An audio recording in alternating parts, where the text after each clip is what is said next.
تو عدالتیں کھلی ہیں، وہاں پر لے جائیں، پروسیکیوٹ کر لیں، لیکن یوں کسی کو اس کے سیاسی نظریات کی بنیاد پر جیل میں ڈالنا، اس کے ساتھ لاپتہ کر دینا، اس کے سلوک کرنا، اس کے پیرنٹس کو ایک اذیت سے گزارنا، ان کے بیوی بچوں کو ایک اذیت سے گزارنا انتہائی شرمناک اور قابل مذمت ہے۔ اور جہاں پہ ریاست خود مجرم بن جائے، وہ اس قسم کے جرائم کرنے لگ جائے، تو ایسی ریاست کسی بھی صورت میں کسی کو قابل قبول نہیں ہوتی۔ یہ سب کچھ ماورائے آئین ہے۔ تو اور اب میں بھی یہ صدق دل سے سمجھتا ہوں کہ عمران ریاض کے خلاف اگر کارروائی بنتی تھی تو تب بنتی تھی جب انہوں نے اس معصوم نور مقدم کو جس کو ظاہر جعفر درندے نے بے دردی سے قتل کر دیا، ان کا سر ان کے جسم سے جدا کر دیا، اس درندے کے بجائے عمران ریاض خان نے نور مقدم کی کریکٹر اسیسینیشن والے ویلاگز کیے تھے۔ وہ انتہائی شرمناک اور انتہائی نیچ تھے، اور ہم امید کرتے ہیں کہ عمران ریاض جب واپس آئیں گے تو ان کو معافی مانگنی چاہیے نور مقدم سے، نور مقدم کے پیرنٹ سے، اور پورے اس ملک کی بہنوں، بیٹیوں، ماؤں سے کہ انہوں نے وہ شرمناک کام کیا تھا۔ اس کے علاوہ اب جو دوسری خبر ہے وہ ہے ایوان صدر سے۔ ایوان صدر سے خبر یہ ہے کہ اب آپ کو معلوم ہے صدر عارف علوی صاحب پچھلے دنوں بہت زیادہ ہو رہے تھے کہ وہ عام الیکشن کی تاریخ دیں گے، اگلے جو عام انتخابات ہونے ہیں۔ اس کے لیے پھر army chief general Asim Munir اور D G S I lieutenant Nadeem Ahmed Anjum ان کو ملنے کے لیے ایوان صدر پہنچے تھے، اور وہ جو 4th فلور پہ جہاں پہ صدر کا آفس ہے وہ پورا کا پورا فلور فوج نے خالی کروا دیا تھا، اور جو صدر کا سٹاف تھا وہاں سے بھیج دیا گیا تھا، اور وہاں پہ صرف فوج تھی اور صدر عارف علوی تھے، اور ان کے ساتھ پھر army chief general Asim Munir اور D G S I lieutenant Nadeem Ahmed Anjum نے گھنٹوں پر محیط ایک ملاقات کی تھی، جس کو بعض لوگ یہ بھی نام دے رہے تھے کہ جو افواج پاکستان کے سپریم کمانڈر ہیں صدر عارف علوی، ان کو شاید فوج نے 4th فلور پہ یرغمال بنا لیا تھا کہ ان کا سارا سٹاف ہی نکال دیا تھا، تو پھر اور کیا تھا۔ تو گھنٹوں وہ ملاقات جاری رہی، جس کے بعد صدر عارف علوی نے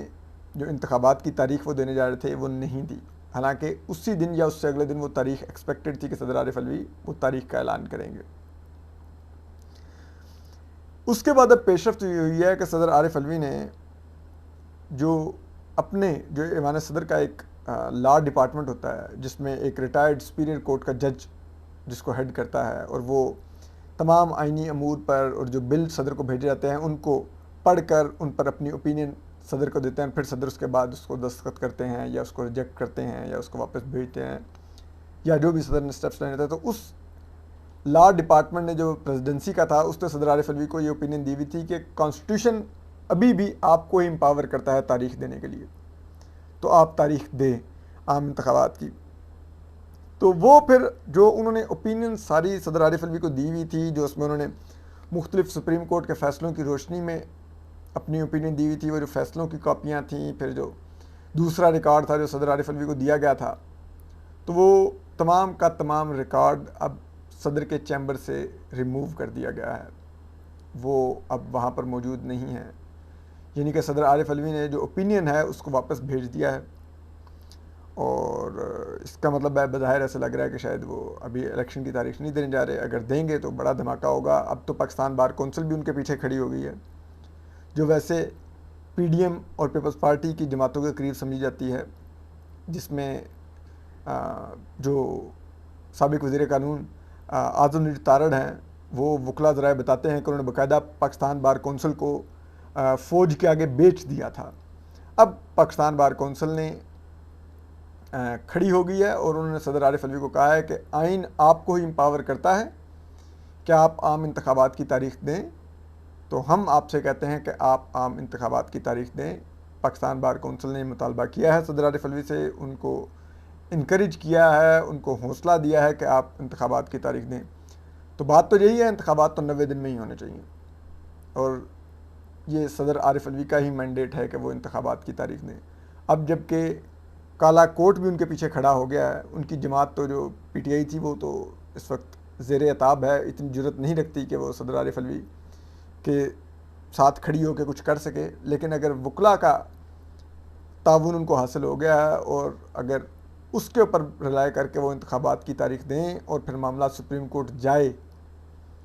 تو ہمیں کبھی امکان ہے کہ انتخابات 90 دن میں ہی ہوں گے۔ فوج اس صورت میں ان انتخابات کو ڈیریل نہیں کر پائے گی جو کہ ابھی تک وہ کر رہے ہیں، ٹولز کے طور پہ یوز کر کے الیکشن کمیشن کو اور سیاسی جماعتوں کو، جیسا کہ PMLN اور دیگر ہیں۔ تو اب دیکھتے ہیں کہ صدر عارف الوی حوصلہ دکھاتے ہیں جو پچھلے دنوں ذرا دکھانے کی کوشش کر رہے تھے، یا جو اس دن 5 روز قبل ملاقات ہوئی ہے ان کی army chief general Asim Munir اور DGI سے لیفٹیننٹ ندیم انجم سے، اس کے بعد لیٹے ہی رہتے ہیں۔ اپنا خیال رکھیے، اللہ حافظ۔